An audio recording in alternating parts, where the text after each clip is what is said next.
Hey, good day to you. This is Todd. I am a regular dude walking in the Word. We are starting chapter 25 of Leviticus. We're going to do chapter 25 in 4 episodes. All right. So chapter 25, it's dealing more with, like today we're going to talk about the Sabbath year. And that was every 7 years. Okay. And then we get into tomorrow, we're getting into the year of Jubilee, which was 49 years away. So you'd have, 7 Sabbath years, and then 7 of those would be the year of Jubilee. And then we're going to get into the being redeemed, and then taking care of your brothers. So today let's look at the Sabbath year, and this is taken from Leviticus chapter 25, verses 1 through 7. All right. So it says this, Leviticus 25, 1 through 7. The Lord said to Moses at Mount Sinai, "Speak to the Israelites and say to them, when you enter the land I'm going to give you, the land itself must observe a Sabbath to the Lord. For 6 years sow your fields, and for 6 years prune your vineyards and gather your crops. But in the 7th year the land is to have a year of Sabbath rest, a Sabbath to the Lord. Do not sow your fields or prune your vineyards. Do not reap what grows of itself, or harvest the grapes of your untended vines. The land is to have a year of rest. Whatever the land yields during the Sabbath year will be food for you, for yourself, your male and female servants, and the hired worker and the temporary residents who live among you, as well as for your livestock and the wild animals in your land. Whatever the land produces may be eaten." Okay, so you plant for 6 years, work hard, plow the fields and everything else, and harvest, and then the 7th year you weren't to be plowing the fields and everything, but you could eat anything that grew naturally from that. So let's say you have vineyards, though it's going to keep producing that 7th year, and you're welcome to eat that stuff, and whatever wheat grows and so forth. But you're not to be planting and plowing and all the things like that. You're to give the land a rest. And today we've taken and we've developed fertilizers and everything, and rather than giving the land rest, we just keep dumping more product on it and doing that. And the way God set it up here, biblically, is a great way to do things. We don't do that today. I don't know anyone that gives the land a Sabbath rest anymore, or in the work that you do. I don't know anyone that takes every 6 years, the 7th year they take a year off.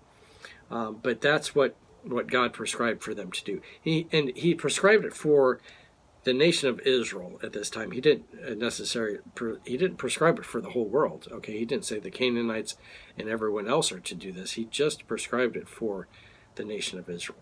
Okay, but what I want you to see is this: don't go be taking a 7th year of rest, but the thing was that the children of Israel failed to obey this. Okay, they were working 6 years, and then they were like, I don't know if I trust God to take care of us the 7th year.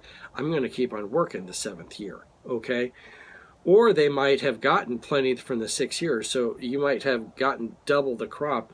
And God said he would provide like double the crop that 6th year. But they would have been looking at that and seeing dollar signs come in their eyes and then going, man, we just doubled our crop. Even if we didn't double our crop next year, the 7th year, and we continue to work it, man, look how much money we're going to make. Money in the bank, you'd say. And so what they failed to do, and God will send them, God gets mad about this throughout their history, and eventually he sends them into bondage. They're captured because they failed to do this, give the land that rest. And God said, you have not given the land rest, and now I'm going to give it rest, whether you like it or not. And they were taken into captivity, and that land set dormant for quite a while, the exact amount of time that it needed. Okay, and then the people were brought back in. The bottom line here is this: the people failed to obey God, or we would say, did they not obey because they didn't trust God? Okay, so they failed to obey because they weren't trusting God fully to take care of them that 7th year. They were like, oh, I don't know if God's going to take care of us. And what if he doesn't take care of us and we only get 6 months in, then we're starving? And so they weren't trusting God to take care of them. That's why the disobedience happened. So that's something that we can apply to our lives is, am I trusting God completely? And am I obeying God? Is my disobedience because I'm not trusting God completely? Okay. For us, it might be something as simple as not working on the Sabbath day. Am I not trusting God to take care of me on the Sabbath day, on the Sunday or Saturday or whatever? And I've got to work, 7 days.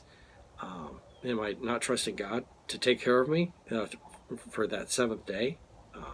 Then that's a problem that we have. So I'd encourage you to look at your lives and see, am I not trust? Is it because of my lack of trust in God? Is that the reason that I'm not obeying God? Okay. So if I fix my trust in God, then hopefully that would lead to me obeying God. All right. So hopefully that makes sense to you. Hey, thanks for watching. I'm just a regular dude walking in the Word, and I look forward to seeing you tomorrow as we continue our journey through Leviticus. Lord's blessing. I'll see you then.